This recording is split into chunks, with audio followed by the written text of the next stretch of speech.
Hello everyone, good evening. आज का अपना 12th का जो हाफ ईयरली का पेपर था, ठीक है, उस हाफ ईयरली पेपर का इस क्लास में हम एनालिसिस करेंगे। वो हाफ ईयरली पेपर कैसा आया, क्या लेवल था, है ना, इजी था, मॉडरेट था या हार्ड था। हालांकि पेपर तो बहुत अच्छा था। उस पेपर का सॉल्यूशन हम यहाँ देखते हैं कि इसके अंदर ऑब्जेक्टिव भी थे, फिलअप भी थे, 1 मार्क के क्वेश्चन भी थे, 1.5 के भी थे, है ना, 3 के भी थे, 4 के भी थे, 3 नंबर तक ही था। टोटल अपन बोले तो अपना जो बोर्ड का पैटर्न रहेगा लगभग उसको फॉलो किया गया है, ठीक है। उसी पेपर को अपन यहाँ पर सॉल्यूशन के तौर पे देखते हैं। फर्स्ट क्वेश्चन देखो कि एक प्रारूपिक आवर्त बीजी, एक प्रारूपिक आवर्त बीजी भ्रूण कोश का मतलब क्या बेटा, एम्ब्रियो सैक की बात हो रही है। किसकी बात हो रही है? एम्ब्रियो सैक की। भ्रूण कोश परिपक्व होने पर कैसा होता है? फर्स्ट ऑप्शन 7 केंद्रकीय 8 कोशिकीय, 8 केंद्रकीय 7 कोशिकीय, 7 केंद्रकीय 7 कोशिकीय और केवल 7 केंद्रकीय। जैसा हमने जिस टाइम प्लांट एम्ब्रियोलॉजी पढ़ा था उस टाइम आपको बताया था कि जो एम्ब्रियो सैक है वो कैसी स्ट्रक्चर है, इस तरीके की। एम्ब्रियो सैक बनता किससे है? जो गुरु बीजाणु मात्र कोशिका है उसमें अर्धसूत्री विभाजन होता है, जिससे एक गुरु बीजाणु 4 गुरु बीजाणु बनते हैं, 3 विघटित हो जाते हैं, एक सक्रिय रहता है और वही आगे चल करके एम्ब्रियो सैक बनाता है। इस एम्ब्रियो सैक के स्ट्रक्चर में देखें तो नीचे की तरफ अपने 3 कोशिकाएं मिलती है, जिसको मिला करके अंड उपकरण या एग एपरेटस के नाम से जानते हैं। ऊपर की तरफ 3 कोशिकाएं मिलती है, जिसको हम प्रतिमुखी कोशिकाएं कहते हैं। बीच के अंदर एक कोशिका मिलती है जिसमें 2 केंद्रक होते हैं, ठीक है। ऊपर वाली कोशिकाओं को हम क्या बोले? प्रतिमुखी कोशिकाएं।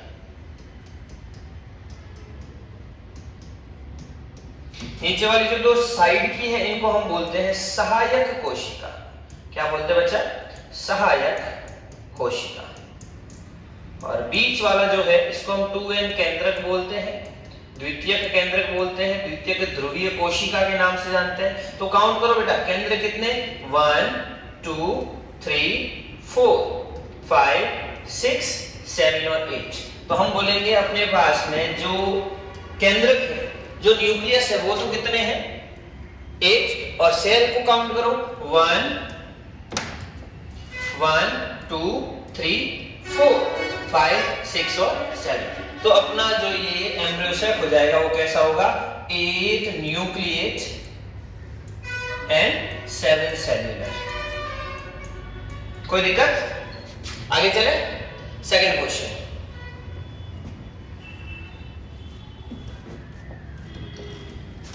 क्वेश्चन, हाँ, ये क्वेश्चन अपने पास में चैप्टर नंबर 2 जिसको अपन बोलते हैं ह्यूमन रिप्रोडक्शन, मानव जनन से क्या पूछा है?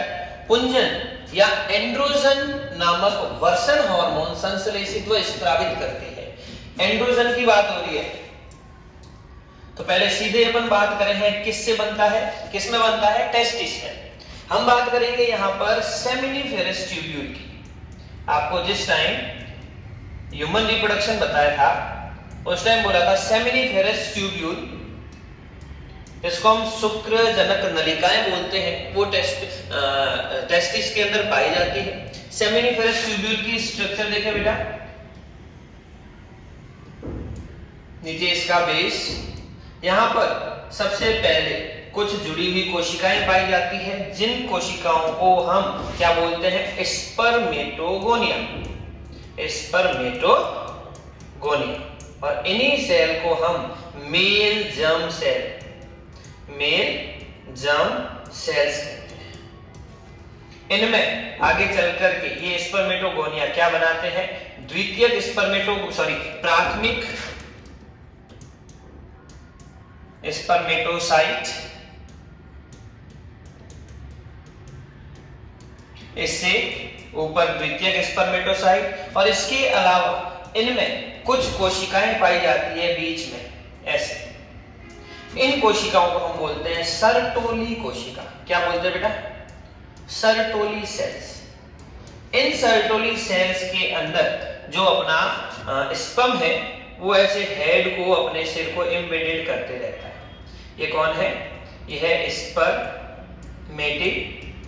और जब ये रिलीज हो जाएगा तब अब हम इसको क्या बोलेंगे?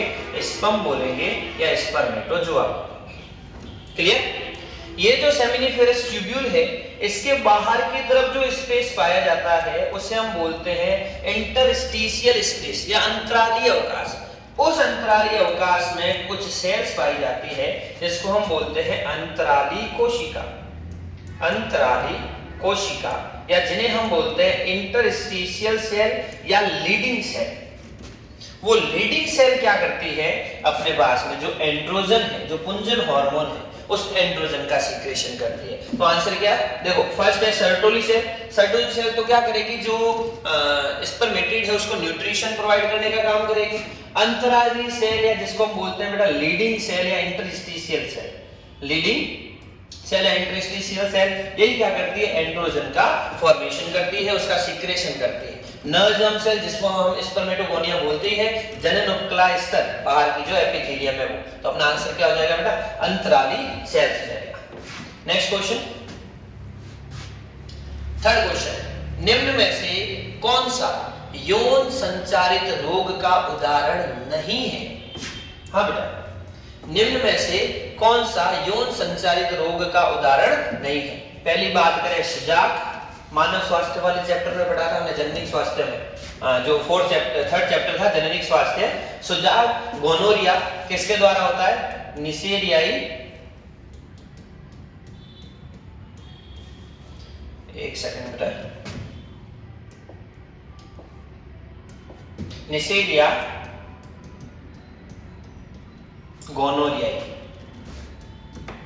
ये एक प्रकार की एसटीडी है, सेक्सुअल ट्रांसमिटेड डिजीज। सिफिलिस की बात करें तो सिफिलिस भी एक प्रकार की सेक्सुअल ट्रांसमिटेड डिजीज है।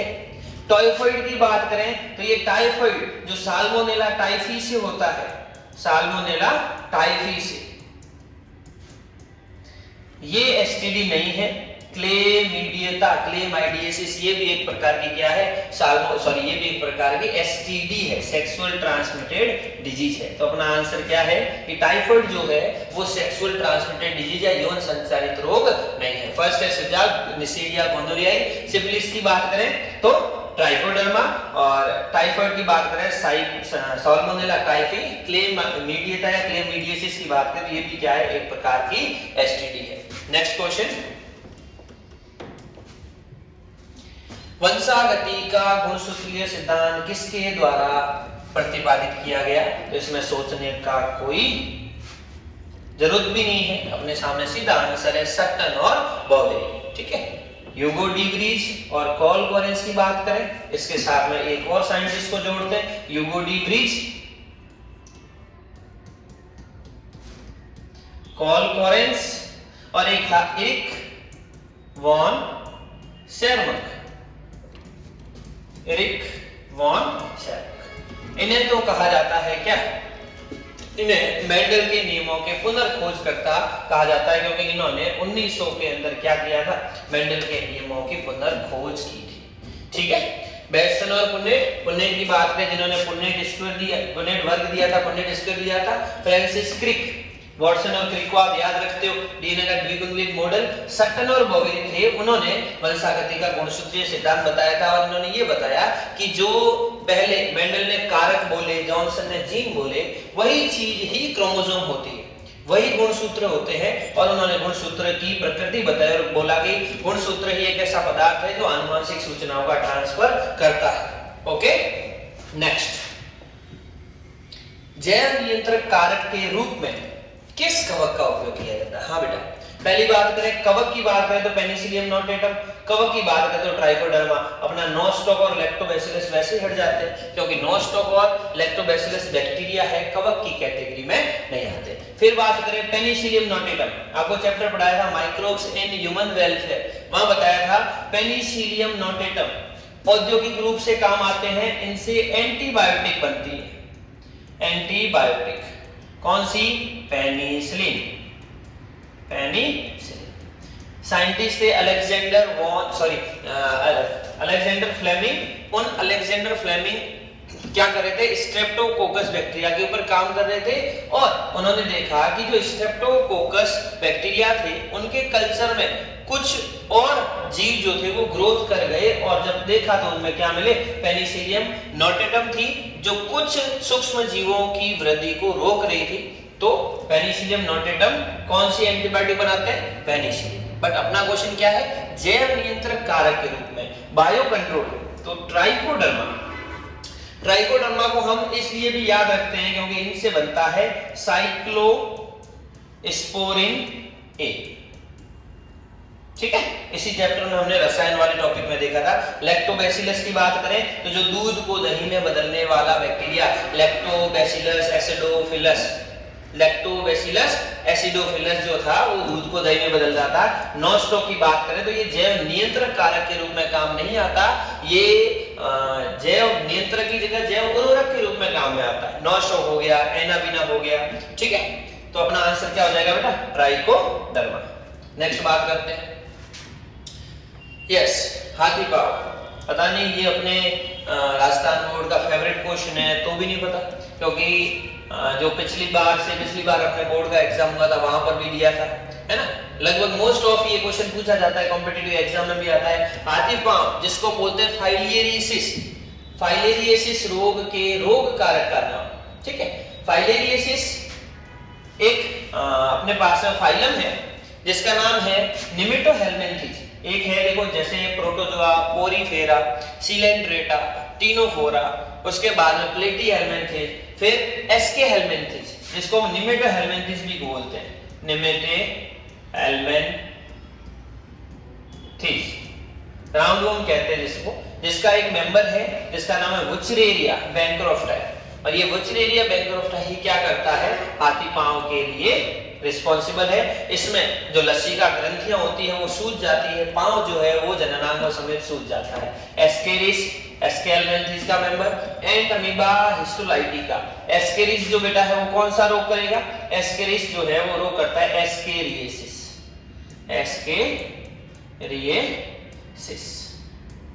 And amoeba histolytica अमीबता।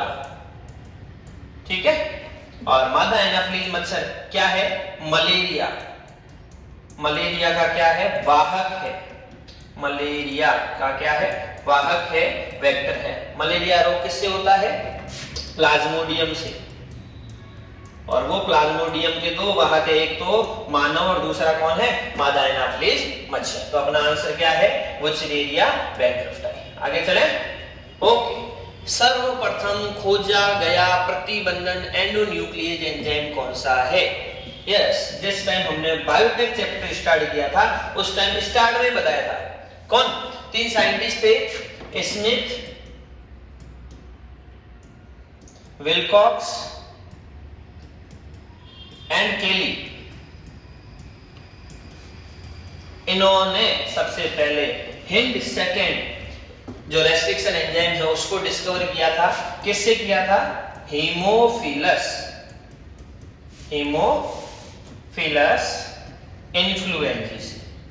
इन्फ्लुएंजी से इन्होंने क्या किया था? हिंड सेकेंड जो रेस्ट्रिक्शन एंजाइम है सबसे पहले इन्होंने डिस्कवर किया था। कब किया था? 1863। फिर बात करें इको R1 की, तो इको R1 जो है अपने पास में एसिडिया कोलाई या ई कोलाई से मिलने वाला जो रेस्ट्रिक्शन एंजाइम है वो रहता है। ओके, तो अपना आंसर क्या हो जाएगा? प्रतिबंधन एंजाइम जो सबसे पहले खोजा गया वो है हिंड सेकेंड। नेक्स्ट, पुनर्योगज डीएनए तकनीक द्वारा उत्पादित सबसे पहला मानव हार्मोन कौन सा था? पुनर्योगज डीएनए तकनीक का मतलब रिकॉम्बिनेंट डीएनए टेक्नोलॉजी के द्वारा सबसे पहले जो बनाया गया था उसका नाम था इंसुलिन। यस बेटा, इंसुलिन क्या है? इंसुलिन जो है 51 पॉलीपेप्टाइड की एक लंबी श्रृंखला है। इस तरीके की बात करेंगे हम, जिसके अंदर ए श्रृंखला, बी श्रृंखला और सी श्रृंखला पाई जाती है। इस विधि का यूज करके हमने क्या किया था कि जो ए श्रृंखला, बी श्रृंखला और सी श्रृंखला, ठीक है, एक कंपनी थी जिसका नाम था एली लिली। उस एली लिली ने ही सबसे पहले ह्यूमन निर्मित यानी कि मानव के लिए निर्मित इंसुलिन बनाई थी, जिसका नाम दिया था ह्यूम्युलिन, जिसके अंदर दो श्रृंखलाएं थी ए और बी, जो डाइसल्फाइड बंध से जो है वो जुड़ी हुई थी। याद आया, सी को हमने अलग कर दिया था। नेक्स्ट बात करें, यस, पौधे की कौन सी प्रजाति परागण के लिए लैंगिक कपट, स्यूडो कॉप्युलेशन, स्यूडो कॉप्युलेशन। क्या बताया था आपको? आपको बताया था कि एक कीट, स्टोरी बताई थी किसमें, प्लांट एम्ब्रियोलॉजी, सबसे पहला चैप्टर पुष्पीय पादपों में जनन, रिप्रोडक्शन इन फ्लावरिंग प्लांट में बताया था कि एक कीट, कौन वो कीट जब घूम रहा था तो उसको एक पुष्प दिखा, लेकिन उस पुष्प का आकार, उस पुष्प का रंग, उस पुष्प का कलर किसके जैसा था? मादा कीट के समान था। तो वो जो कीट था, वो जो मॉथ था, उस पुष्प से अट्रैक्ट हुआ। अट्रैक्ट होकर के वो तो गया किसके लिए? जनन के लिए, रिप्रोडक्शन के लिए, कॉप्युलेशन के लिए, लेकिन आगे पुष्प था इसलिए कॉप्युलेशन नहीं हुआ। वो पुष्प खुद को इस तरीके से ढालता है कि वो जो पुष्प है वो मादा कीट की तरह दिखे। और ये पुष्प कौन सा है? ये पुष्प है ऑफ्रिस ऑर्किड, मेडिटेरेनियन ऑफ्रिस ऑर्किड। एक ऐसा पुष्प है जो लैंगिक जो कपट है, स्यूडो कॉप्युलेशन का सहारा लेता है। ओके, इससे क्या होगा? उस पुष्प को लाभ हो जाएगा कि जब कीट, जो इंसेक्ट है, उसके ऊपर आएगा, उससे पॉलिनेशन हो जाएगा। जब वापस किसी और कीट पर बैठेगा ऑफ्रिस ऑर्किड पर, तो वो पॉलिनेशन कंप्लीट हो जाएगा। ओके, चलो नेक्स्ट चलते हैं। यूफोर्बिया की बात करें, पार्थेनियम की बात करें, कैलोट्रोपिस की बात करें। यूफोर्बिया तो क्या हो जाएगा? कैक्टेसी फैमिली का। पार्थेनियम ये जिसको हम गाजर घास बोलते हैं, ठीक है ना। और कैलोट्रोपिस अपना आग है ही, कैलोट्रोपिस प्रोसेरा। नेक्स्ट चलते हैं, खाद्य श्रृंखला में प्रारंभिक जीव क्या कहलाते हैं? आपको बताया था, अपने पास में है trophic level 1, trophic level 2, trophic level 3, trophic level 4। Trophic level 1 यानी कि आधार पर सबसे पहले कौन आते हैं? प्रोड्यूसर आते हैं, प्रोड्यूसर आते हैं, उत्पादक आते हैं। इन उत्पादकों पर निर्भर कौन रहते हैं? उपभोक्ता रहते हैं। उपभोक्ता में भी प्राथमिक उपभोक्ता, उपभोक्ता मतलब कंज्यूमर। फिर बात करें सेकेंडरी और फिर बात करें टर्शियरी। तो सबसे प्रारंभिक जीव कौन होंगे बेटा? प्रारंभिक जीव के रूप में कौन जाने जाते हैं? प्रकाश संश्लेषी उत्पादक। नेक्स्ट, हाँ बेटा, अपना जो ऑब्जेक्टिव वाला पोर्शन है वो यही कंप्लीट हो जाता है। इसके बाद में कुछ फिलअप्स दे रखे हैं सेक्शन बी में। पहला फिलअप है कि एक बीज में एक से अधिक भ्रूण होने की उपस्थिति क्या कहलाती है? आपको बता रखा है, क्या कहलाएगी बेटा? पॉली एम्ब्रियोनी कहलाएगी। पॉली एम्ब्रियोनी का मतलब बहुभ्रूणता। क्या? बहुभ्रूणता। यस, बहुभ्रूणता ये किसका एक कैरेक्टरिस्टिक फीचर है? ये जिम्नोस्पर्म का एक मुख्य लक्षण है। लेकिन एंजियोस्पर्म के कुछ प्लांट ऐसे हैं जिनमें ये पॉली एम्ब्रियोनी पाई जाती है। सबसे पहले 1719 में एंटोनी वॉन ल्यूवेनहॉक ने संतरे के अंदर, ऑरेंज के अंदर इस पॉली एम्ब्रियोनी को देखा था। ये चीज हमें क्या करनी है? ध्यान रखनी है। संतरे के अंदर जो है वो पॉली एम्ब्रियोनी को इन्होंने क्या किया था? डिस्कवर किया था। चलो आगे चलें। फिर कैंसर उत्पन्न करने वाले विषाणु क्या कहलाते हैं? हाँ बेटा, कैंसर, मानव स्वास्थ्य एवं रोग के अंदर हमने एक चैप्टर पढ़ा था, सॉरी मानव स्वास्थ्य एवं रोग का जो चैप्टर पढ़ा था उसमें एक कैंसर डिजीज आई थी। कैंसर एक ऐसी डिजीज है जो कम्युनिकेबल नहीं है, मतलब संक्रमित नहीं होती। इसमें जो वायरस कैंसर को फैलाते हैं उसको हमने बोला था ऑन्कोजेनिक वायरस, अर्बुदीय वायरस बोला था। इसके लिए जो जीन रिस्पॉन्सिबल है उसको हम ऑन्कोजीन के नाम से जानते हैं। नेक्स्ट चलें। यस, कवकों व उच्च पादपों की जड़ों के बीच सहजीवी संबंध। जैसे ही कवकों और उच्च पादपों की बात आती है तो हमें एक ही प्लांट याद आता है, एक ही ग्रुप याद आता है जिसका नाम है जिम्नोस्पर्म।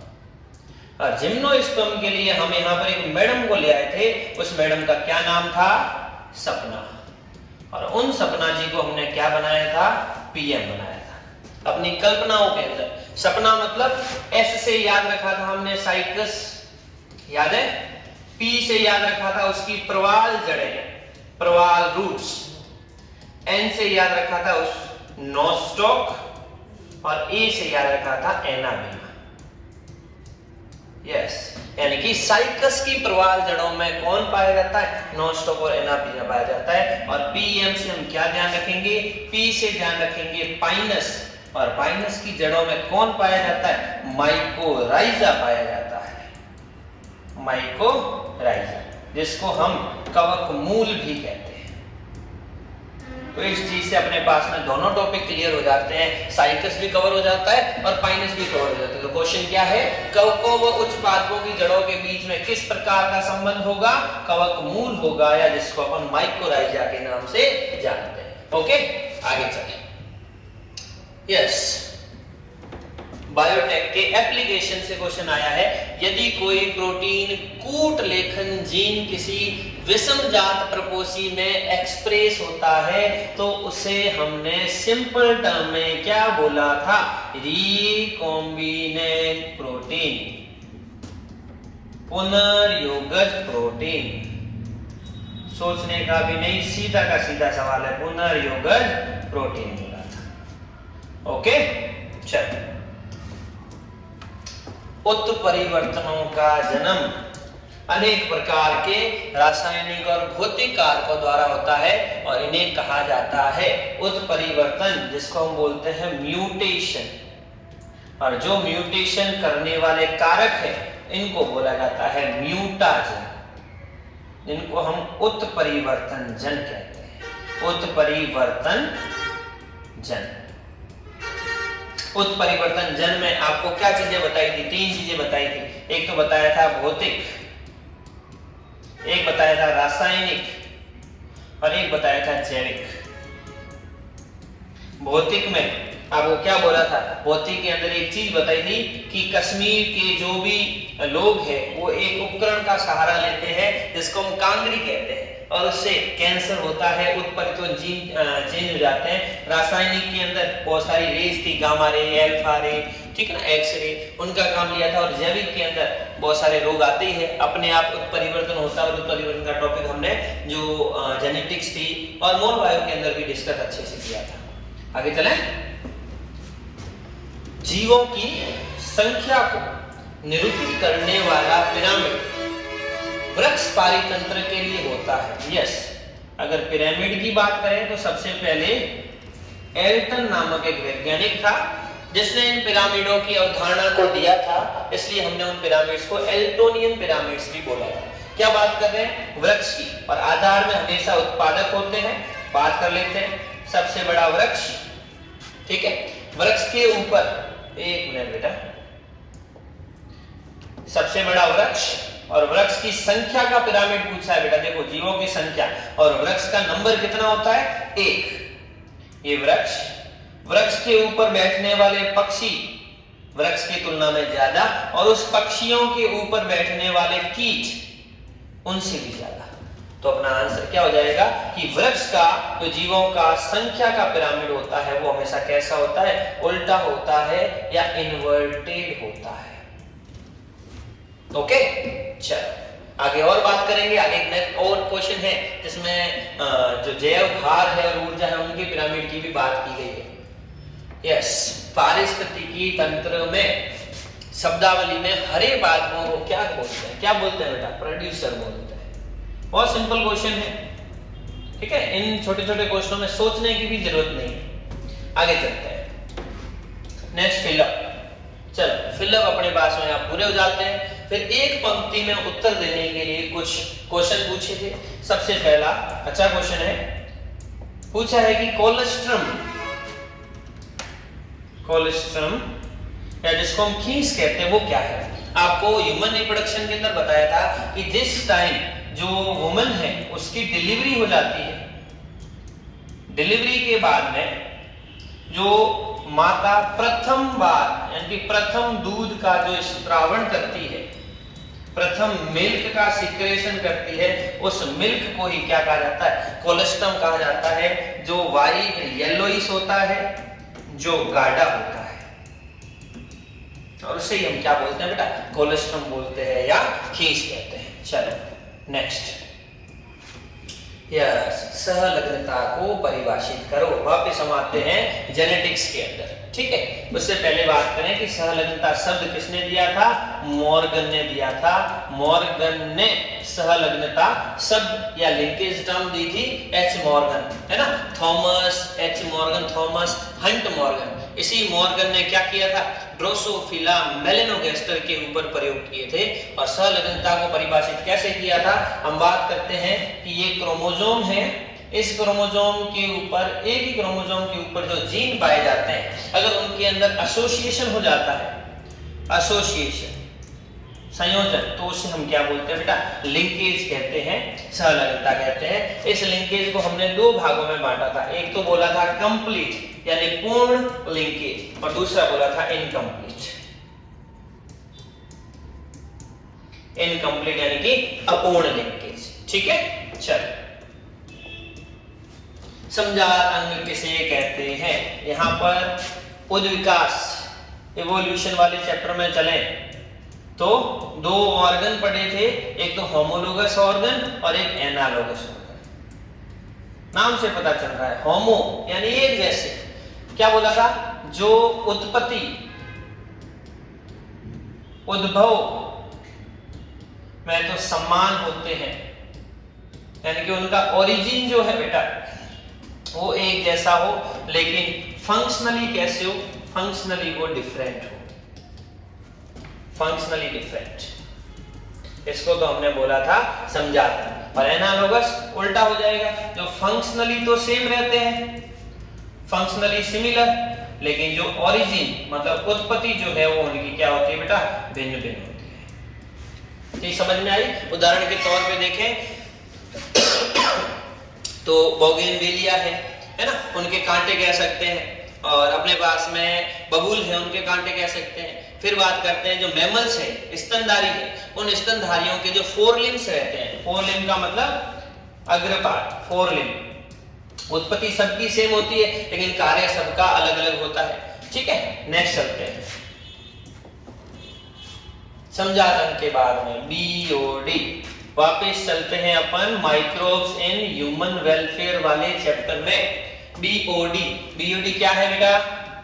बायो केमिकल, लॉजिकल पे नहीं जाना है, बायोकेमिकल ऑक्सीजन डिमांड। हाँ बेटा, माइक्रोब्स वाला चैप्टर, माइक्रोब्स वाले चैप्टर के अंदर हमने बोला था सीवेज ट्रीटमेंट किया था, प्राथमिक उपचार, द्वितीयक उपचार, तृतीयक उपचार, और उसमें जो द्वितीयक टैंक था जिसको हमने वायवीय टैंक बोला था, उसमें बोला था कि पानी के अंदर जितना भी प्रदूषण है उस प्रदूषण को खत्म करने के लिए वायवीय बैक्टीरिया क्या करते हैं? उसको अपघटित करते हैं। तो उन वायवीय बैक्टीरिया को जितनी ऑक्सीजन की रिक्वायरमेंट रहती है वही उनकी डिमांड जो है वो बायोलॉजिकल ऑक्सीजन डिमांड कहलाती है ना। 1 लीटर प्रदूषित जल में सूक्ष्म जीवों के द्वारा उपयोग में ली गई ऑक्सीजन की मात्रा बीओडी कहलाती है। तो हम कहेंगे कि जितना जल के अंदर प्रदूषण ज्यादा होगा उतनी ही बीओडी की मात्रा भी ज्यादा होगी, उतनी ही बीओडी भी ज्यादा चाहिए, क्योंकि प्रदूषण ज्यादा है तो वायवीय बैक्टीरिया क्या करेंगे? उन्हें अपघटित करने के लिए ऑक्सीजन की डिमांड भी ज्यादा करेंगे। ये चीज आपको क्या करनी है? ध्यान। ओके, नेक्स्ट, पैलिंड्रोमिक अनुक्रम क्या है? एक मैं सीक्वेंस लिख रहा हूं इको R1 की। इको R1 एक रेस्ट्रिक्शन एंजाइम है। अगर 3 प्राइम से 5 प्राइम जाए या 5 प्राइम से 3 प्राइम जाए, सीक्वेंस क्या है? घटक बताया था, है ना, GAATTC।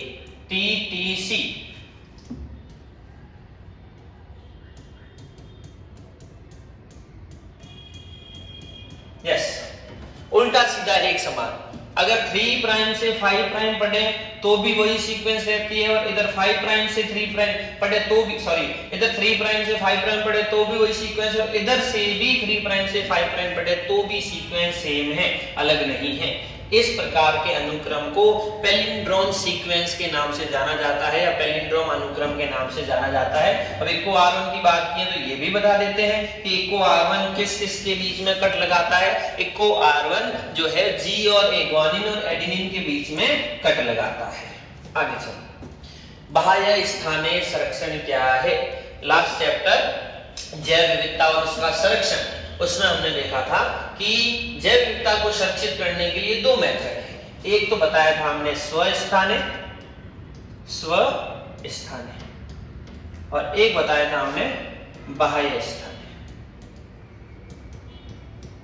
स्वस्थानीय का मतलब उसी स्थान पर और बाह्य स्थानीय का मतलब उस स्थान से दूर, उस जगह से दूर कोई कृत्रिम आवास है तो हम क्या कहेंगे कि किसी जीव को उसी के प्राकृतिक आवास में अगर संरक्षित कर लिया जाए, नेचुरल हैबिट के अंदर उसको कंजर्व कर लिया जाए, तो इस प्रकार के मेथड को हम बोलेंगे इन सीटू कंजर्वेशन। क्या बोलेंगे बेटा? In situ conservation. और अपने क्वेश्चन में पूछ रखा है ex situ conservation. Ex situ का मतलब उस पादप को, उस जंतु को, उस जीव को उसके प्राकृतिक नेचुरल हैबिटेट से दूर आर्टिफिशियल हैबिटेट में संरक्षित करना, आर्टिफिशियल। और इस स्वस्थानीय के अंदर हमने कुछ मेथड पढ़े थे। कौन से? सबसे पहला पढ़ा था हॉट स्पॉट, याद आया? दूसरा पढ़ा था national park, wild life sanctuaries.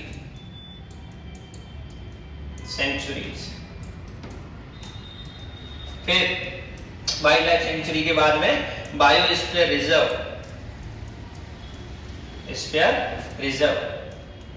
और एक लास्ट में देखा था कि जितने भी होली पवित्र जंगल है, पवित्र उपवन है, वो भी इसके अंदर आते हैं, धार्मिक सांस्कृतिक मान्यता। और वही स्थानीय में हमने बात की थी, माइक्रो प्रोपोगेशन था, टिश्यू कल्चर था, जीन बैंक था, सीड बैंक था, उन सब की हमने बात की थी किसमें? बाह्य स्थान। तो बड़ा क्वेश्चन आए तो भी हमें ध्यान रखना है। आगे यस, बायोपायरेसी, बायोटेक के एप्लीकेशन में से दो टर्म बताई थी। एक तो था बायोपेटेंट, क्या था? बायोपेटेंट। और दूसरा था बायोपायरेसी।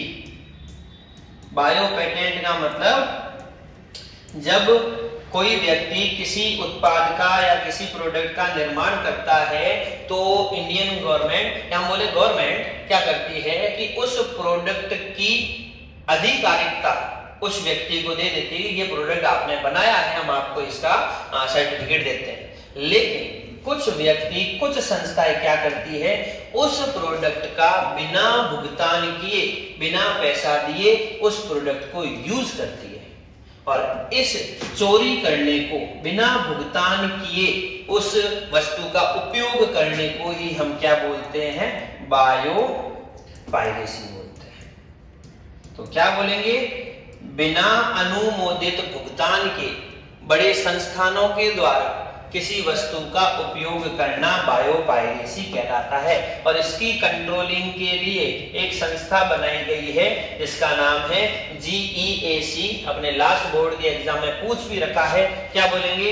जेनेटिक इंजीनियरिंग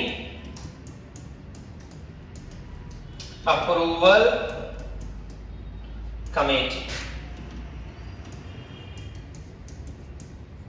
ठीक है, चलो नेक्स्ट। ओके, नेक्स्ट अपने पास में आता है खंड द। ठीक है, इसमें जो क्वेश्चन है वो 1.5 मार्क्स के हैं, 26, 27, 28, 29। यस, 1.5 मार्क्स के ये क्वेश्चन थे। पहला क्वेश्चन है कि आर्तव चक्र क्या है? हम बोलते हैं जिसको मेंस्ट्रुअल साइकिल। यस बेटा, मेंस्ट्रुअल साइकिल क्या है? जितने भी प्राइमेट्स हैं, यानी कि जितने भी मैमल्स हैं, उन मैमल्स में प्राइमेट मैमल के अंदर मेंस्ट्रुअल साइकिल पाया जाता है। ठीक है, मेंस्ट्रुअल साइकिल नाम क्यों पड़ा? क्योंकि बात करते हैं कि मंथली पाया जाता है। जो मानव फीमेल रहती है ना, मानव वुमन जो है, उनके अंदर 28 से 30 दिन का एक साइकिल चलता है। जिसे हम बोलते हैं मेंस्ट्रुअल साइकिल। आपका मेंस्ट्रुअल साइकिल ही डिसाइड करता है कि वो लेडी, वो वुमन जो है वो प्रेगनेंसी को कंसीव करती है या नहीं करती। अगर मेंस्ट्रुअल साइकिल स्टॉप हो जाते तो ऑब्वियसली वो जो लेडी होगी वो प्रेगनेंसी को कंसीव कर चुकी है। अगर menstrual cycle continue month by चलते रहते हैं तो हम कहेंगे कि उसमें प्रेगनेंसी, उसमें फर्टिलाइजेशन की जो प्रोसेस है अभी तक नहीं हुई। इसे हम बोलते हैं आर्तव चक्र। और आर्तव चक्र जो है वो किन हार्मोन के द्वारा रहता है, तो हम बात कर सकते हैं, ये एक तो रहता है प्रोजेस्टेरोन के द्वारा। ये कैसे हार्मोन है, ये बनता है एस्ट्रोजन के द्वारा नियमित रहता है। प्रोजेस्टेरोन और एस्ट्रोजन जो है वो ओवेरियन हार्मोन है, ओवरी के द्वारा स्त्रावित हुए हार्मोन। और दो हार्मोन की और बात करेंगे, एफएसएच और एलएच। ये दोनों पिट्यूटरी ग्लैंड, पीयूष ग्रंथि से सीक्रेटेड हार्मोन है, पिट्यूटरी हार्मोन। ओके, अब थोड़ा सा इसमें आपके बुक के अंदर चार्ट दे रखा है अच्छी खासा। मेंस्ट्रुअल साइकिल की बात करें तो मेंस्ट्रुअल साइकिल लास्ट में जिसको हम मीनोपॉज कहते हैं, मीनोपॉज या मेनोपॉज क्या है, 50 से 52 साल की उम्र के अंदर जब मेंस्ट्रुअल साइकिल बिल्कुल बंद हो जाते हैं, स्टॉप हो जाता है, उसको मीनोपॉज के नाम से जाना जाता है, मेनोपॉज के नाम से जाना जाता है। क्लियर। ये मेंस्ट्रुअल साइकिल सस्पेंड कब होते हैं, रुकते कब है, जिस टाइम प्रेगनेंसी आती है, फर्टिलाइजेशन होता है, तो ये मेंस्ट्रुअल साइकिल बिल्कुल सस्पेंड का मतलब कुछ समय के लिए रुक जाना। और एक पीरियड है लैक्टेशनल, जिस टाइम माता जो है यानी कि जैसे बच्चे का जन्म होता है उससे कुछ महीनों तक का जो पीरियड है, जिस टाइम माता उस बच्चे को स्तनपान करवाती है, अपना ब्रेस्ट फीडिंग करवाती है, उसको हम लैक्टेशनल पीरियड कहते हैं। और उस लैक्टेशनल पीरियड में मेंस्ट्रुअल साइकिल बिल्कुल स्टॉप रहते हैं। क्लियर। इस मेंस्ट्रुअल साइकिल के अंदर अगर हम बात करें तो 4 फेजेस रहती है। सबसे पहले menstrual phase, second follicular phase, third ovulation phase और लास्ट में जो हो जाएगी ल्यूटियल फेज। मेंस्ट्रुअल फेज का मतलब जिस टाइम मेंस्ट्रुअल साइकिल स्टार्ट रहते हैं, स्टार्ट के 4-5 दिन। उसके बाद फॉलिक्यूलर फेज का मतलब जो एफएसएच हार्मोन है पिट्यूटरी ग्लैंड के द्वारा वो स्टिमुलेट होता है, फॉलिकल स्टिमुलेटिंग हार्मोन जो पुट्टिका बनाता है। पुट्टिका मतलब फॉलिकल बनाता है और वो फॉलिकल लास्ट में ग्राफियन फॉलिकल बनेगी। वो ग्राफियन फॉलिकल थर्ड फेज जिसको हम ओव्यूलेटरी फेज या ओव्यूलेशन फेज कहते हैं, जो एक ही दिन की अवस्था है, जिसको हम 14th डे स्टेज भी बोलते हैं। इसमें ओव्यूलेशन मतलब ग्राफियन पुट्टिका रप्चर होती है और वहां से ओव्यूल जो है, ओवा जो है, वो एग जो है, वो अंड जो है वो बाहर निकलता है। ठीक है, इसको अपन बोलते हैं ओवा फेज। जैसे ही एफएसएच का सीक्रेशन कम होगा, एलएच का सीक्रेशन बढ़ेगा। एलएच ल्यूटिनाइजिंग हार्मोन, वो ल्यूटिनाइजिंग हार्मोन क्या करेगा, एक पीक लेवल 14th डे के ऊपर ल्यूटिनाइजिंग हार्मोन उस ग्राफियन फॉलिकल को जो है वो रप्चर कर देगा और जो ग्राफियन फॉलिकल से एग निकलेगा, बाद में वो ग्राफियन फॉलिकल कॉर्पस ल्यूटियम कहलाएगी। कॉर्पस ल्यूटियम लास्ट में डिग्रेड होकर के कॉर्पस एल्बिकेंस कहलाएगी और 4th फेज के अंदर वो एंटर कर जाएगा, जिसको हम बोलेंगे ल्यूटियल फेज। प्रारंभिक फेज के अंदर अपन बात करें तो जिस टाइम प्रोजेस्टेरोन का लेवल कम होता है ना, प्रोजेस्टेरोन का लेवल कम होगा तो एफएसएच सीक्रेट होगा, जिससे जो एंडोमेट्रियम वॉल है वो डिग्रेड होगी, है ना। जिस टाइम ब्लीडिंग फेज कहते हैं, एंडोमेट्रियम वॉल जिस टाइम ब्लीड होती है तो वो किसके कारण होती है वो होती है जो प्रोजेस्टेरोन का लेवल कम हो रहा है उसके कारण। तो ये अपने पास में मेंस्ट्रुअल साइकिल के बारे में कुछ बातें जो आपको ध्यान में रखनी है। हालांकि क्वेश्चन छोटा है लेकिन इसको हम बड़े क्वेश्चन में भी काउंट कर सकते हैं। नेक्स्ट, बंध्यता क्या है, इनफर्टिलिटी क्या है और एक बंध्य दंपति की किन जनन सहायक प्रौद्योगिकी द्वारा गर्भधारण करने में मदद की जा सकती है। इनफर्टिलिटी का मतलब है कि बच्चा पैदा नहीं होना, जिसको अपन बंध्यता के नाम से जानते हैं। सहवास कॉपुलेशन करने के बाद में भी बच्चा पैदा नहीं होता, कोई भी प्रोजेनी प्रोड्यूस नहीं होती, तो उसको हम इनफर्टिलिटी कहते हैं, है ना। आज से कुछ टाइम पहले चले तो इस इनफर्टिलिटी जो है इसके कोई मेथड नहीं थे कि भाई इनफर्टिलिटी के अलावा हम क्या कर सकते हैं बच्चे पैदा करने के लिए। ठीक है, तो आज के टाइम में बहुत सारे मेथड हैं जिसको अपन क्या बोलते हैं, सहायक जनन सहायक प्रौद्योगिकी, जिसको एसोसिएटेड रिप्रोडक्टिव टेक्नोलॉजी के नाम से, एआरटी के नाम से भी जाना जाता है। ओके, एआरटी के अंदर बहुत सारे मेथड है। आप इन विट्रो फर्टिलाइजेशन, ठीक है, in vivo fertilization, GIFT, ZIFT यानी कि gamete intrafallopian tube, zygote intrafallopian tube, ICSI है ना, इंट्रासेल्युलर स्पर्मिक इंसेमिनेशन बोल सकते हैं, आर्टिफिशियल इंसेमिनेशन बोल सकते हैं। बहुत सारे मेथड है जो हमने जो जन स्वास्थ्य उस वाले चैप्टर में अच्छे से पढ़े थे, और इनमें से एक क्वेश्चन हर बार पूछा जाता है, इसलिए इस चीज को भी बोर्ड के रेफरेंस से हमें ध्यान रखना है। Next, RNAi, very very important question अपने बोर्ड के हिसाब से भी। RNAi विधि से पीड़क प्रतिरोधी तंबाकू के पौधे का विकास कैसे किया जाता है? अपने पास में एक पौधा है टोबैको, क्या है? टोबैको। इस टोबैको के ऊपर एक निमेटोड है, निमेटोड मतलब निमेटोहेलमिन्थेस की बात कर रहे हैं। निमेटोड का मतलब है अपने पास में राउंडवर्म है, एक निमेटोड है, उस निमेटोड का नाम है मेलोइड गाइन इनकोग्निशिया। ये मेलोइड गाइन इनकोग्निशिया क्या करता है? तंबाकू के प्लांट को, एक प्रकार का पेस्ट है, तंबाकू के प्लांट को क्या करता है? इन्फेक्ट करता है, संक्रमित करता है। तो हम क्या करते हैं, ये टोबैको का प्लांट अगर बात करें, टोबैको के प्लांट को मेलोइड गाइन इनकोग्निशिया क्या करता है? संक्रमित करता है। हम क्या करते हैं? बायोटेक की हेल्प से, है ना, जैव प्रौद्योगिकी की हेल्प से इसके जीन को हम इसके अंदर इंसर्ट करवाते हैं। जीन का मतलब क्या बेटा? डीएनए। तो डीएनए जो है वो ट्रांसलेशन की प्रोसेस से क्या बनाएगा?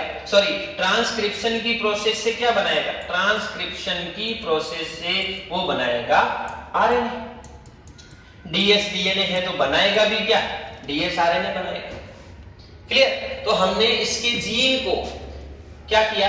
एग्रोबैक्टीरियम की हेल्प से इसके अंदर टोबैको के प्लांट में ट्रांसप्लांट किया। जो जीन या डीएनए ट्रांसक्रिप्शन की हेल्प से क्या बनाएगा? डीएस आरएनए बनाएगा। जब ये मेलोइड गाइन इनकोग्निशिया इस modified plant, modified tobacco, transgenic tobacco के ऊपर जब इफेक्ट करेगा तो क्या करेगा? ये इसका जीन है ना, इससे ये क्या बनाएगा? अपना एमआरएनए बनाएगा। बिल्कुल, अपना जो प्रोटीन का एक्सप्रेशन करेगा एमआरएनए बनाएगा। लेकिन जब इस प्लांट में मेलोइड गाइन इनकोग्निशिया एमआरएनए बनाएगा तो ये जो डीएस आरएनए बना हुआ है, ये डीएस आरएनए, ये एमआरएनए, ये क्या करेगा? ये एमआरएनए को अपने साथ में जोड़ देगा और इसके आगे के जितने भी रेगुलेशन, आगे का जितना भी एक्सप्रेशन है उसको रोक देगा। ऑब्वियसली मेलोइड गाइन इनकोग्निशिया जीन यानी अपना डीएनए, डीएनए से एमआरएनए बनाएगा, एमआरएनए से प्रोटीन बनाएगा। लेकिन हमने पहले ही बायोटेक की हेल्प से क्या किया? इस टोबैको के प्लांट के अंदर इसी का जीन डाल दिया एग्रोबैक्टीरियम की हेल्प से, जिसने क्या बनाया? ट्रांसक्रिप्शन की प्रोसेस से डीएस आरएनए बनाया। डीएस आरएनए इस एमआरएनए से जुड़ गया, जिसने इसके आगे प्रोटीन के निर्माण को रोक दिया। इसको हम बोलते हैं आरएनए इंटरफेरेंस। आरएनए के अंदर इंटरफेयर करना, इसको हम बोलते हैं जीन साइलेंसिंग। क्या बोलते हैं बेटा? Gene silencing. ये एक प्रकार का डिफेंस मैकेनिज्म है जो किसके द्वारा होता है? डीएस आरएनए के द्वारा होता है। और यूकैरियोट के अंदर पाई जाने वाली एक सुरक्षा, यूकैरियोट्स के अंदर पाई जाने वाली सुरक्षा है, डिफेंस मैकेनिज्म। ठीक समझ में आई? इस चीज को बेटा ध्यान रखना। नेक्स्ट, पारिस्थितिक पिरामिड को परिभाषित कीजिए। जैव संख्या और जैव भार के पिरामिड्स की व्यवस्था बताइए। जैव संख्या, जैव भार दिया है तो इनको ऊर्जा भी साथ में दे देना चाहिए था। क्या? ऊर्जा। चलो अपन देखते हैं। पिरामिड की बात करें तो पिरामिड्स है क्या? पिरामिड क्या है बेटा? वर्टिकल डिस्ट्रीब्यूशन है। वर्टिकल डिस्ट्रीब्यूशन, ऊर्ध्वाधर वितरण है। कैसे? इस तरीके से, जिसमें ट्रॉपिक लेवल व्यवस्थित रहते हैं, T1, T2, T3, T4। सबसे आधार में पिरामिड के हमेशा उत्पादक को रखा जाता है, ठीक है, और धीरे धीरे ऊपर चल के शीर्षस्थ उपभोक्ता आते हैं। सबसे पहले इसको देने का श्रेय एल्टन को जाता है, इसलिए इसको एल्टोनियन पिरामिड्स के नाम से भी जाना जाता है। ओके, अब हम बात करते हैं कि इस पारिस्थितिक पिरामिड में जैव संख्या का पिरामिड, पहले क्वेश्चन आया हम बात कर चुके हैं जैव संख्या का पिरामिड। जैसे नॉर्मल घास स्थल की बात करें तो सबसे पहले घास, इस घास के ऊपर चलने वाले हिरण उससे कम, हिरण के ऊपर भेड़िए उससे कम, भेड़ियों को खाने वाला शेर उससे कम, संख्या का पिरामिड। अब इसमें हमने बात की थी वृक्ष के पिरामिड की, तो वृक्ष का पिरामिड कैसा होता है बेटा? उल्टा। क्यों? क्योंकि वृक्ष अपने पास में एक है, उसके ऊपर बैठने वाले पक्षी इससे ज्यादा है, उसके ऊपर बैठने वाले कीट जो है वो इससे भी ज्यादा होते हैं। तो हम कहेंगे कि जैव संख्या का जो पिरामिड है वो मोस्ट ऑफ तो सीधा रहता है, लेकिन जैव संख्या का वृक्ष का जो पिरामिड है वो वृक्ष का पिरामिड कैसा रहता है? वृक्ष का पिरामिड जो है वो हमेशा क्या रहता है? उल्टा रहता है। ठीक है, आगे बात करते हैं कि जैव भार का पिरामिड। जैव भार के पिरामिड की बात करते हैं, यानी प्रोडक्शन की हम बात कर रहे हैं। प्रोडक्शन की बात करें, प्रोडक्शन की बात करते हैं तो जैव भार का पिरामिड नॉर्मली हम देखें क्या कि अपने पास में उत्पादक है, उनका प्रोडक्शन ज्यादा होता है ना, प्रोडक्टिविटी वाले चैप्टर में पढ़ा था। उसके बाद में बात करें तो इनके ऊपर प्राथमिक उपभोक्ता है, उनका प्रोडक्शन इनसे कम, सेकेंडरी उपभोक्ता का इनसे कम और टर्सरी उपभोक्ता का उनसे कम। लेकिन हम जलीय पारितंत्र की बात करें तो जलीय पारितंत्र में जैव भार का पिरामिड कैसा होगा? सबसे पहले आते हैं प्राणी प्लवक, उनका प्रोडक्शन कम, प्राणी प्लवक। प्राणी प्लवक के ऊपर खाने वाली छोटी मछलियां, उनका प्रोडक्शन इनसे ज्यादा, और उन छोटी मछलियों के ऊपर बड़ी मछलियां, बड़ी मछलियां, उनका प्रोडक्शन इनसे भी ज्यादा होता है। जैव भार की बात करें और उनके ऊपर है ना, जैसे कि सीगुल था, उनका प्रोडक्शन, तो इसमें बात करें कि जो बड़ी मछलियां हैं, क्योंकि मछलियों का प्रोडक्शन प्राणी प्लवक की कंपैरिजन में ज्यादा रहता है, इसलिए जैव भार का जो जलीय पारितंत्र का पिरामिड है वो तो उल्टा रहता है, बाकी जैव भार का भी सीधा रहता है। ऊर्जा की बात करते हैं, ऊर्जा का पिरामिड बेटा हमेशा कैसा रहेगा? सीधा। क्यों? क्योंकि हमने एक नियम पढ़ा था, लॉ ऑफ टेंथ या दक्षांश का नियम, लिंडेमान द्वारा जो दिया गया था, उसमें बोला था कि उत्पादक जो है, इन उत्पादकों को ऊर्जा डायरेक्ट सूर्य से मिलती है। किससे मिलती है? सूर्य से। ये सूर्य क्या करता है? अपनी ऊर्जा को डायरेक्ट उत्पादक को देता है, उत्पादक से ऊर्जा किसमें? प्राथमिक उपभोक्ता में, प्राथमिक से द्वितीयक में और द्वितीयक से तृतीयक में जाती है। लेकिन जब एक पोषक स्तर से ऊर्जा दूसरे पोषक स्तर में जाती है तो 90% ऊर्जा ऊष्मा के रूप में निकल जाती है, 10% ऊर्जा जो है वो आगे ट्रांसफर होती है। जैसे हम बात करते हैं कि उत्पादक के पास में 10,000 जूल ऊर्जा है, तो 90% निकल के जो प्राथमिक उत्पादक है उनके पास में कितनी रह जाएगी? 1000, द्वितीय के पास में 100 और तृतीय के पास में मात्र 10 जूल ऊर्जा रह जाएगी। और इसी कारण ही बोला जाता है कि एक किसी भी खाद्य श्रृंखला में ज्यादा से ज्यादा कितने स्तर हो सकते हैं? 4 स्तर हो सकते हैं, क्योंकि 10 के बाद में तो 1 आता है, और एक किसी भी जीव में 1 का मतलब है शून्य ऊर्जा, कोई ऊर्जा है ही नहीं, और कोई ऊर्जा या जीरो ऊर्जा के साथ में कोई भी जीव जो है सर्वाइवल नहीं कर पाता। नेक्स्ट चले, जैव विविधता की क्षति के कारण। जैव विविधता की क्षति के कारणों की बात करें तो 4 कारण बताए थे। कितने? 4। पहला आवासीय क्षति, आवासीय क्षति। दूसरा अतिदोहन। तीसरा विदेशी जातियों का आक्रमण।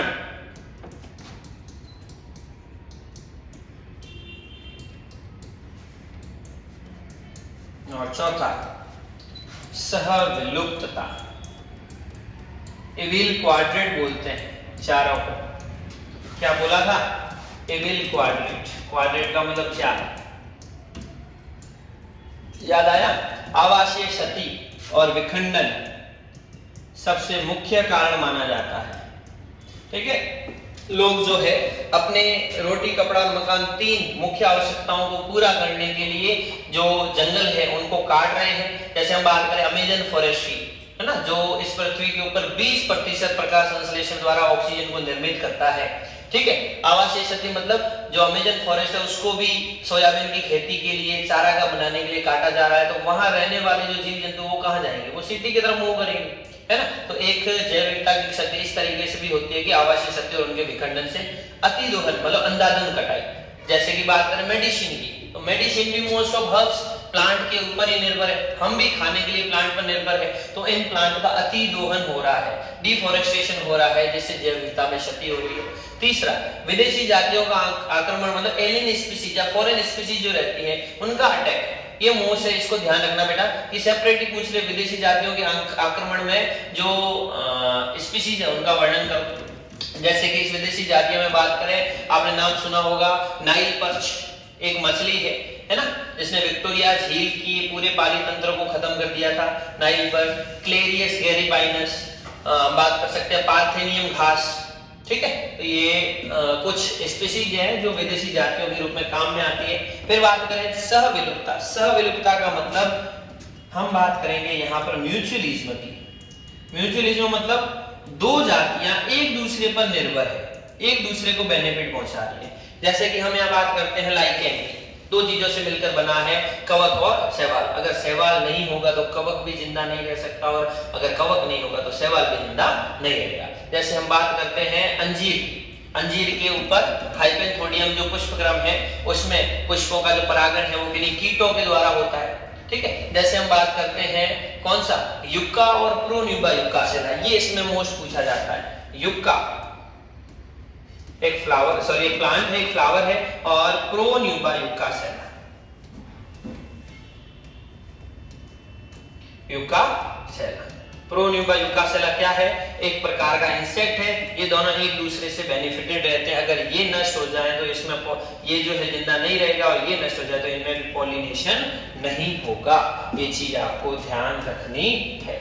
नेक्स्ट बात करते हैं, चलो लास्ट में और बड़े क्वेश्चन आ रहे हैं। शुक्र जनन, शुक्र जनन क्या है, शुक्र जनन का आरेखीय निरूपण द्वारा संक्षिप्त व्याख्या करो। शुक्र जनन का मतलब हम बात करते हैं स्पर्मेटोगोनिया से लास्ट में स्पर्म बनने की पूरी प्रक्रिया क्या कहलाती है, शुक्र जनन कहलाती है। बात करेंगे सबसे पहले अपने पास में कौन है, स्पर्मेटोगोनिया, मेटोगोनिया, डिप्लॉइड सेल। इसमें क्या होता है, इसमें होता है मियोसिस, मियोसिस से क्या बनता है, प्राइमरी स्पर्मेटोसाइट, प्राइमरी स्पर्मेटोसाइट। इनमें होता है मियोसिस, जिससे बनता है द्वितीयक स्पर्मेटोसाइट, और द्वितीयक स्पर्मेटोसाइट में आगे चल करके लास्ट में बनते हैं स्पर्मेटिड। कितने, मियोसिस हुआ तो ऑब्वियसली 4 हैप्लॉइड स्पर्मेटिड बनते हैं, और लास्ट में स्पर्मिएशन की प्रोसेस से स्पर्म बन जाएंगे, है ना। ये अच्छे खासे तरीके से आपको समझा रखा है शुक्र जनन और इसका आरेखीय निरूपण। अंड जनन और शुक्र जनन बेटा दोनों को ध्यान रखना है ना। मैच्योरेशन फेज थी, जो ग्रोथ फेज थी, वो चीज इसको इसमें आपको देखनी है। सप्रभाविता किसे कहते हैं, मानव रुधिर समूह का उदाहरण देकर हमें सप्रभाविता को समझाना है। चलो, सप्रभाविता का मतलब होता है बेटा कोडोमिनेंस। क्या होता है, कोडोमिनेंस। कोडोमिनेंस की बात करें तो हमने बताया था कि एक पेरेंट है, एक प्रभावी जनक, एक अप्रभावी जनक। जब इनका संकरण होता है तो F1 पीढ़ी में जो संतति प्राप्त होती है उसको हम फीलियल फर्स्ट पीढ़ी कहते हैं। जब प्रभाविता की बात करते हैं तो F1 पीढ़ी में जो लक्षण खुद को प्रकट कर पाते हैं वो तो प्रभावी, जो नहीं प्रकट कर पाते वो अप्रभावी।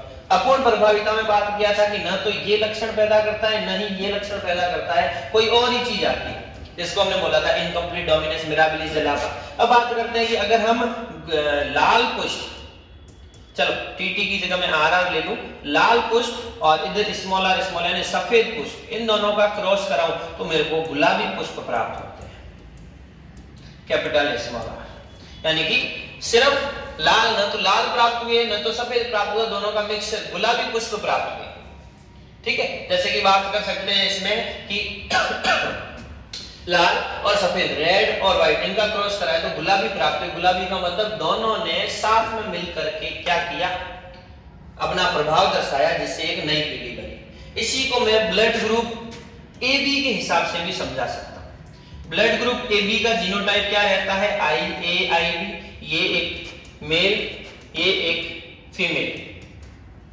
इनका अगर क्रॉस करवाएं AB ब्लड ग्रुप का, ठीक है, तो IA और IB बनते कैसे, इस IA-IB सो AB ब्लड ग्रुप है, वो कैसे बनेगा? एक पुरुष है जिसका ब्लड ग्रुप है A, सॉरी, एक पुरुष है जिसका ब्लड ग्रुप है A, एक पुरुष है जिसका ब्लड ग्रुप है B। A पुरुष जो है उसका जीनोटाइप या तो हो सकता है IA-IA या हो सकता है IA-IO। B की बात करें तो IB-IB या बात कर सकते हैं IB-IO।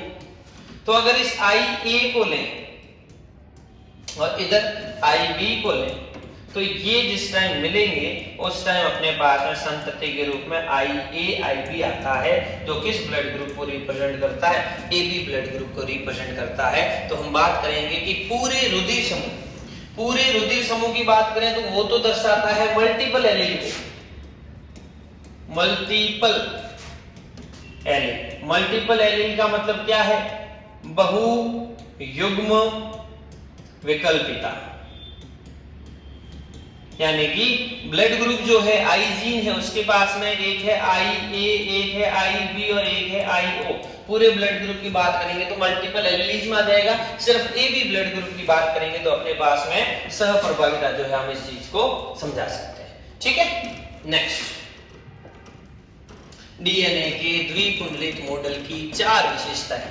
4 विशेषताएं क्या पूरा मॉडल ही आप ध्यान रखना, किसने दिया था? वॉटसन और क्रिक ने। अच्छे से आपको पढ़ा रखा है।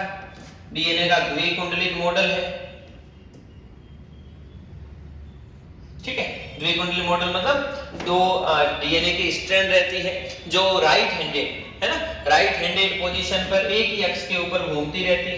इनके अंदर नाइट्रोजन बेस जो है आपस में जुड़े रहते हैं। जो एडेनिन जो है वो थायमिन से डबल बॉन्ड से जुड़ेगा, साइटोसिन जो है वो ग्वानिन से ट्रिपल बॉन्ड से जुड़ेगा। ठीक है, ये हमें ध्यान रखना है। सबसे जो सरल प्रकार का है डीएनए है वो वॉटसन और क्रिक ने भी बताया था। ये द्विकुंडलित मॉडल आपको अच्छे से ध्यान में रखना है, एग्जाम में पूछे जैसा क्वेश्चन है। नेक्स्ट बात करें पुनर्योगज डीएनए तकनीक के विभिन्न चरणों को संक्षिप्त में व्याख्या करनी। पुनर्योगज डीएनए तकनीक के क्या, सबसे पहले तो हम क्या करेंगे, किसी भी पहला स्टेप डीएनए का आइसोलेशन करना, डीएनए को निकालना। किससे निकालेंगे? किसी भी जीव से, रेस्ट्रिक्शन एंजाइम, सॉरी किसी भी जीव से। उस जीव की अगर बात करें कि जीव अपने पास में पादप है तो भित्ति कैसी, सेलुलोज की, तो सेल्यूलेज एंजाइम की हेल्प से उसको डाइजेस्ट करेंगे। कवक है भित्ति काइटिन की, तो एंजाइम काइटिनेज से कर सकते हैं। अपन बात करें जंतु है, जंतु में कोई सेल वॉल नहीं होती। बात करें और किसकी, अगर आरएनए है तो राइबोन्यूक्लियेज की, यानी कि न्यूक्लिक एसिड है तो न्यूक्लियेज एंजाइम से कर सकते हैं। लिपिड की बनी है तो लाइपेज से कर सकते हैं। इनकी क्रिया से उस डीएनए जो जीव है उसको पहले तोड़ा जाता है, यहाँ से डीएनए को निकाला जाता है। डीएनए को निकालने के बाद में अपने पास उस डीएनए को तोड़ना, यानी रेस्ट्रिक्शन एंजाइम की हेल्प से हम क्या करेंगे, उस डीएनए को तोड़ेंगे। तीसरा, वाहक की पहचान करना। वाहक की पहचान वेक्टर के रूप में हम मोस्ट ऑफ क्या यूज लेते हैं, प्लाज्मिड रहते हैं, और प्लाज्मिड के अलावा कॉस्मिड भी है, फैगमिड भी है। फिर चौथा, इस वाहक के डीएनए के साथ में परपोषी के यानी कि फॉरेन डीएनए को जोड़ना, यानी कि क्या करना, लाइगेशन करना। किसकी हेल्प से करेंगे, लाइगेज एंजाइम की हेल्प से करेंगे। और जैसे ही अपना नया रिकॉम्बिनेंट डीएनए, पुनर्योगज डीएनए बन जाता है, आरडीएनए बन जाता है, उसको हम क्या करेंगे, परपोषी के अंदर इंसर्ट करवाएंगे। और परपोषी में इंसर्ट करवाने के बाद में लास्ट स्टेप, और परपोषी के डीएनए की कॉपी बनाना। ठीक है, चल ये अपने पुनर्योगज डीएनए तकनीक के कुछ स्टेप्स है। यस, नेक्स्ट क्वेश्चन, न्यूक्लियोसोम किसे कहते हैं? डीएनए कुंडली की यूकैरियोटिक्स में पैकेजिंग समझाइए और न्यूक्लियोसोम का नामक चित्र बनाइए। आपको बताया था कि अपने जो बोर्ड का पैटर्न है उसमें जो लास्ट चैप्टर होता है वो अपने पास में मोल बायो से ही आता है। और न्यूक्लियोसोम क्या है, न्यूक्लियोसोम में बताया था कि हिस्टोन का ऑक्टोमर रहता है जिसके ऊपर डीएनए कॉइल रहता है।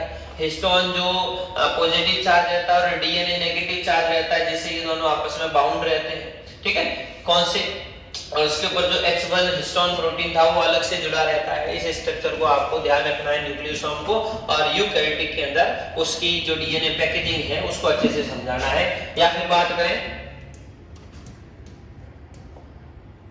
हाँ अनुलेखन, अनुलेखन का मतलब ट्रांसक्रिप्शन की प्रोसेस को यहाँ समझाया जा रहा है, और प्रोकैरियोट्स में अनुलेखन की प्रक्रिया को समझाना है। ठीक है, वही स्टेप इनिशिएशन, इनिशिएशन के बाद में एलोंगेशन और लास्ट में टर्मिनेशन।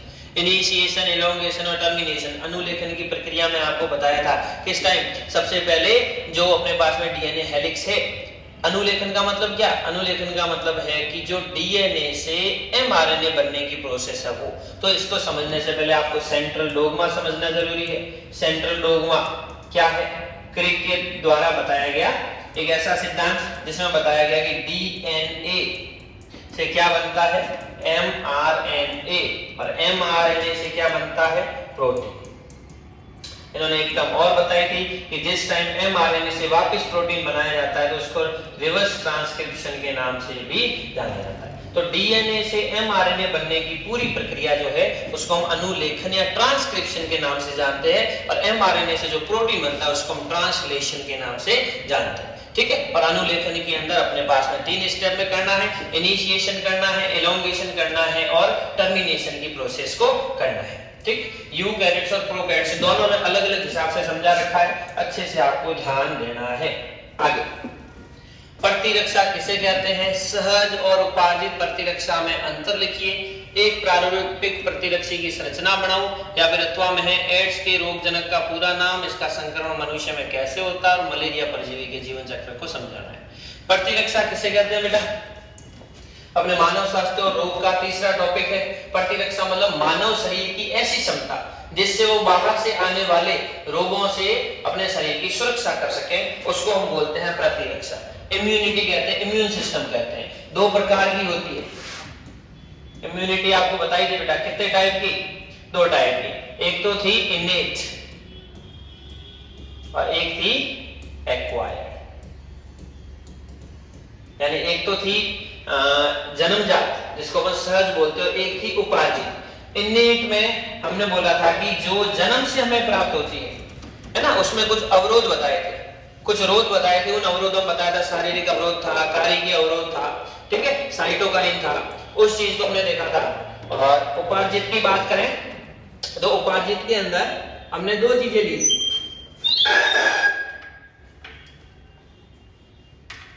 उपार्जित के अंदर हमने 2 चीजें ली थी। कौन सी? एक तो थी सक्रिय उपार्जित प्रतिरक्षा और दूसरी बात की थी निष्क्रिय उपार्जित प्रतिरक्षा।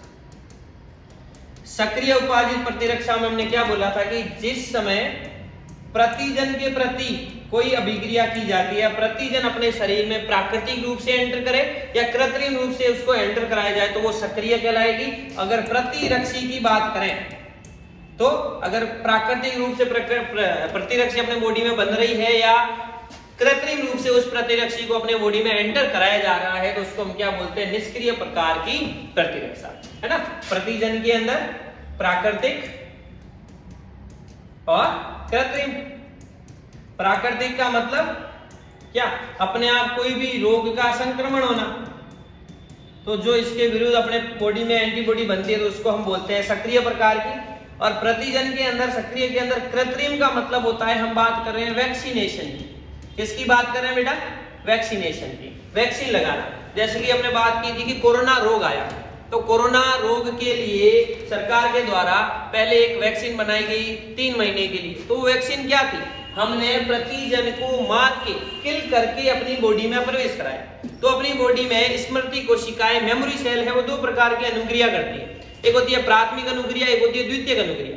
तो जिस टाइम हमने वैक्सीन के जरिए कोरोना को अपनी बॉडी में एंटर कराया तो अपनी स्मृति को, अपनी बॉडी ने एंटीबॉडी प्रोड्यूस की और बोला कि जो बाहर से पैथोजन आया उसको मारना है, लेकिन वो तो पहले से ही मरा हुआ था। तो अपनी स्मृति सेल्स ने उस एंटीबॉडी को बनाए रखा और बोला कि अब की बार अगर यही पैथोजन वापस आएगा तो हम इसको मार देंगे, जिसको हम द्वितीयक अनुक्रिया कहते हैं। और जब रियल में कोरोना आ जाता है तो ये जो बनी बनाई वैक्सीन यानी बनी बनाई एंटीबॉडी है वो रियल में कोरोना को मार देती है, जिसको अपन सक्रिय प्रकार का, कृत्रिम प्रकार का और उपार्जित प्रकार की प्रतिरक्षा कहते हैं। और निष्क्रिय का मतलब इसमें भी हम बोलते हैं नेचुरल और आर्टिफिशियल। नेचुरल का मतलब जैसे IgG हो गई है ना, IgA हो गई, IgD हो गई, IgM हो गई, IgO हो गई, ये अपनी बॉडी के अंदर पहले से ही अपने आप बनने वाली एंटीबॉडीज है।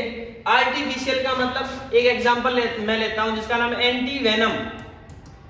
एंटीवेनम का मतलब है कोई सपेरा या सांप पकड़ने वाला जब सांप को पकड़ता है, अगर सांप उसको काटता भी है तो भी उसको कुछ नहीं होता। क्यों? क्योंकि वो सांप का बना बनाया प्रतिरक्षी पहले ही इंजेक्शन के जरिए अपने बॉडी के अंदर इंसर्ट करता है। ठीक है, तो पहले से ही बॉडी के अंदर इंसर्ट कराने के लिए जो प्रक्रिया है उसको हम निष्क्रिय प्रकार की, उपाधि प्रकार की प्रतिरक्षा कहते हैं। ठीक है, ये अपने बॉडी में जो एंटीवेनम है अपने आप अपनी बॉडी में नहीं बनता, ये सिर्फ सांप के विष का ही एंटीडोट है। ठीक है, तो इससे हम बोलते हैं सहज और यानी कि इनेट और एक्वायर्ड प्रकार की प्रतिरक्षा।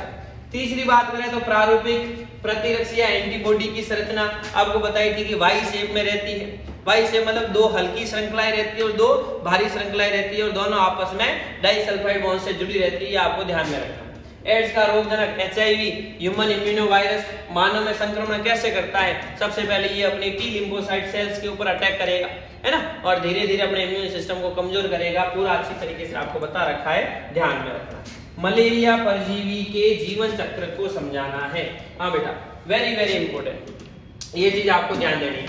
मलेरिया परजीवी, जब मलेरिया परजीवी कौन? प्लाज्मोडियम, वो किसी मच्छर को संक्रमित करता है। तो मच्छर जब मानव के अंदर सबसे पहले अटैक करता है तो कौन सी प्रोसेस होती है? जो मलेरिया परजीवी का जीवन चक्र है वो 3 फेजेज में चलता है, साइजोगेमी, गैमेटोगेमी, स्पोरोगेमी, और 2 होस्ट पर चलता है, मानव के ऊपर और मच्छर के ऊपर। मानव में जो है अलैंगिक फेज चलती है और मच्छर के अंदर लैंगिक फेज चलती है। देखो, सबसे पहले ये जब मानव की स्किन में पेनिट्रेट करता है तो मानव की स्किन के अंदर ये जो मच्छर जब काटेगा तो सबसे पहले जो प्लाज्मोडियम को इंसर्ट करवाता है उनको हम बोलते हैं स्पोरोजोइट। क्या बोलते हैं बेटा? स्पोरोजोइट। ये स्पोरोजोइट सबसे पहले अपनी लीवर सेल्स जो है उस लीवर सेल्स को ये अफेक्ट करता है। किसको अफेक्ट करता है? Liver cells. और लीवर सेल्स में ये बहुविखंडन करके उस लीवर सेल को ये क्या कर देगा? डिग्रेड कर देगा। और डिग्रेड करने के बाद में ये जो स्पोर प्रोड्यूस करता है उसको बोलते हैं हम क्रिप्टोजोइट, मीरो क्रिप्टोजोइट। 2 टाइप के होते हैं, कुछ होते हैं छोटे, कुछ होते हैं बड़े। जो मेगा क्रिप्टोजोइट है, मेगा क्रिप्टोमीरोजोइट है, वो तो वापस लीवर सेल को अफेक्ट करेंगे, लेकिन जो माइक्रो क्रिप्टोमीरोजोइट जो है ये आगे चल करके अपनी आरबीसी को अफेक्ट करते हैं। आरबीसी को जैसे ये डिग्रेड करेंगे तो उसमें कुछ अवस्थाओं के द्वारा गुजरते हैं। सबसे पहले आरबीसी में अटैक करते ही ये अमीबीय अवस्था के द्वारा, अमीबिया के बाद में ये सिंगलेट अवस्था जिसको अपन मुद्रिका अवस्था कहते हैं, और लास्ट में ये आरबीसी को क्या कर देंगे? डीजनरेट कर देंगे। डीजनरेट का मतलब आरबीसी को नष्ट कर लेंगे, जिससे 2 चीजें निकलती है। एक तो बनता है गैमेटोसाइट और एक केमिकल निकलता है, उस केमिकल को बोलते हैं हीमोजोइन। हीमोजोइन जिस टाइम मलेरिया के दौरान ठिठुरन होती है यानी कि सर्दी लगती है, फिर बुखार आता है, वो इसी हीमोजोइन रसायन के कारण होता है। ये गैमेटोसाइट जो बने हैं, ये गैमेटोसाइट 2 टाइप के, एक तो मेल और एक फीमेल। दोनों के दोनों जिस टाइम इस संक्रमित मनुष्य को कोई स्वस्थ मच्छर काटता है तो वो इस ब्लड सक्शन के दौरान वापस इसके अंदर चले जाते हैं, जो स्वस्थ मच्छर था उसके अंदर। वहां जाकर के क्या करेंगे? इन दोनों के अंदर गैमेटोजेनेसिस होता है। गैमेटोजेनेसिस मतलब युग्मनज का निर्माण होता है, जिसको हम ऊकाइनोसाइट बोलते हैं। ये जो है आ जाते हैं इस मच्छर की लाइनिंग के अंदर, आमाशय की भित्ति जो बाहर की लाइनिंग रहती है उसके अंदर। वहां जाकर के ये इनके लार्वल अवस्था में इकट्ठा हो जाते हैं स्पोर के रूप में, और जिस टाइम स्पोर के रूप में इकट्ठा होंगे लार्वा अवस्था में, ये संक्रमित मच्छर वापस किसी स्वस्थ मनुष्य को काटेगा तो वही वापस प्रोसेस स्टार्ट करेगा। ऐसे 3 फेजेज में बताइए। सबसे पहले स्पोरोगेमी, फिर सबसे पहले साइजोगेमी के बाद में गैमेटोगेमी के बाद में स्पोरोगेमी। ये प्रोसेस इस तरीके से इस मलेरिया पर जिसको प्लाज्मोडियम कहते हैं उसका चलता रहता है 2 होस्ट के ऊपर, एक तो मानव के ऊपर और एक मादा एनाफिलिस के ऊपर, और 3 अवस्थाओं में। कौन सी? साइजोगेमी, गैमेटोगैमी और स्पोरोगैमी के रूप में। ठीक है, आगे चलते हैं बेटा। अपना आज की क्लास का लास्ट सवाल, भ्रूणपोष किसे कहते हैं? केंद्रकीय भ्रूणपोष को हमें समझाना है। भ्रूणपोष वही अपने पास में क्या है, बीजांड यानी कि भ्रूणकोष लेते हैं अपन। भ्रूणकोष में ये अंडकोशिका, जो चीजें चाहिए उसी को मार्क कर रहा हूं बेटा। ये 2n सेल, जिस टाइम पराग नलिका आती है, एक नर युग्मक तो इस अंडकोशिका के साथ में मिल जाएगा, एक नर युग्मक एक अंडकोशिका युग्मनज बन जाएगा, युग्मनज से क्या बन जाता है, भ्रूण। दूसरा नर युग्मक जो है वो बीच में 2n से मिलता है, ये दूसरा नर युग्मक बीच में 2n से मिला, क्या बनाया, 3n, जिसको हम प्राइमरी एंडोस्पर्म न्यूक्लियस बोलते हैं। ये आगे चल करके भ्रूणकोष बनाता है, यानी एक तृतीय केंद्र जैसी संरचना बनाता है। इसी को हम बोलते हैं भ्रूणकोष, जो डेवलप हो रहे भ्रूण को पोषण प्रदान करता है। तीन प्रकार का भ्रूणकोष होता है, केंद्रकीय, कोशिकीय और हेलोबियल, है ना। केंद्रकीय की बात करें तो केंद्रकीय भ्रूणकोष का मतलब सबसे पहले जो अपने पास में PEN बनेगा, ये आगे चल करके PEC प्राइमरी एंडोस्पर्म न्यूक्लियस से प्राइमरी एंडोस्पर्म सेल बनाएगा। मतलब केंद्रकीय भ्रूणकोष में जितने भी विभाजन होते हैं वो सारे के सारे भित्ति रहित होते हैं, इनमें भित्ति का फॉर्मेशन नहीं होता, ऐसे सारे के सारे केंद्रक बिखरे पड़े रहेंगे और बाद में बीच में एक रिक्ति का या बाद में बीच में एक भित्ति बनने से सारे के सारे केंद्रक जो है वो परिधि की तरफ चले जाते हैं। अगर नारियल का उदाहरण देखें, उसमें तरल भ्रूणकोष जो है वही केंद्रकीय भ्रूणकोष के रूप में जाना जाता है और उसी नारियल के अंदर चिटक कहते हैं जिसको अपन, ठीक है, कैर्नल कहते हैं, वही कोशिकीय भ्रूणकोष के रूप में जाना जाता है। इस चीजों को आपको ध्यान रखना है। केंद्रकीय भ्रूणकोष में सारे विभाजन भित्ति रहित होते हैं, कोशिकीय भ्रूणकोष में सारे विभाजन भित्ति सहित होते हैं। भ्रूणोद्भवन क्या है? भ्रूण बनने की प्रक्रिया किससे? जाइगोट से भ्रूण बनने की पूरी प्रक्रिया भ्रूणोद्भवन कहलाती है। द्विबीजपत्री भ्रूण का नामांकित चित्र, ये बेटा द्विबीजपत्री भ्रूण किस प्रकार से बनता है आपको अच्छे से समझा रखा है। ये अपना द्विबीजपत्री भ्रूण, ये वाली जो सेल है जिसको हम बोलते हैं प्रांकुर, नीचे वाली सेल मूलांकुर, साइड में जो दो है इनको बोलते हैं बीजपत्र, इसलिए इसको द्विबीजपत्री बोलते हैं। नंबर कितने? 2। इन बीजपत्रों के ऊपर का भाग बीजपत्रोपरिक, इसको अपन एपिकोटाइल बोलते हैं। इनके नीचे का भाग बीजपत्राधार, बीजपत्र का आधार जिसको हाइपोकोटाइल बोलते हैं। लास्ट वाला भाग शक्कर सेल, जो क्या करता है, भ्रूणकोष से पोषण को लेता है और भ्रूण तक पहुंचाता है, और ये इनके बीच में भ्रूणीय अक्ष, ये द्विबीजपत्री भ्रूण। और लास्ट में है वेलिस्नेरिया में जल परागण को समझाना है। हाँ बेटा, वेलिस्नेरिया की बात करें तो ये एक प्रकार का जलीय पौधा है, जो कैसा है, एक लिंगी पौधा है। एक लिंगी पौधे का मतलब है इसके अंदर जो मादा पुष्प है उसके जो पुष्प का पुष्प वृंत है उसमें कोइलिंग पाई जाती है और इसके ऊपर ये मादा पुष्प। पास में बात करें ये नर पुष्प, नर पुष्प जो है वो इस जल की गति के द्वारा यहाँ से टूट करके नर पुष्प के अंदर जब जो परागकण होंगे वो तैरते हुए कहाँ आएंगे, इस पानी के सरफेस पर। जो मादा पुष्प है, इस मादा पुष्प की ये जो कॉइलिंग है ये खुल जाती है और वर्तिकाग्र कहाँ आता है, सरफेस के ऊपर। ये जो परागकण है ये तैरते हुए कहाँ आते हैं, इस वर्तिकाग्र की सतह पर आते हैं। जैसे ही सतह पर आते हैं, इस मादा पुष्प का जो व्रंत है उस व्रंत के अंदर वापिस कॉइलिंग हो जाती है और वो पानी के अंदर चला जाता है और निषेचन वहां पर संपन्न होता है। इसको हम बोलते हैं जल परागण। किसके अंदर? वेलिस्नेरिया के अंदर। ठीक है, नेक्स्ट। ओके बेटा, अपने पास में इतने क्वेश्चन थे, 36 क्वेश्चन थे आज के हाफ ईयरली के पेपर में। सारे के सारे क्वेश्चन इंपॉर्टेंट है, एक बार अच्छे से अपनी कॉपी के अंदर इनको नोट डाउन करना, ठीक है, और अच्छे से ध्यान देना और एक बार वापस इनको आप देख लेना, ठीक है। Thank you very much.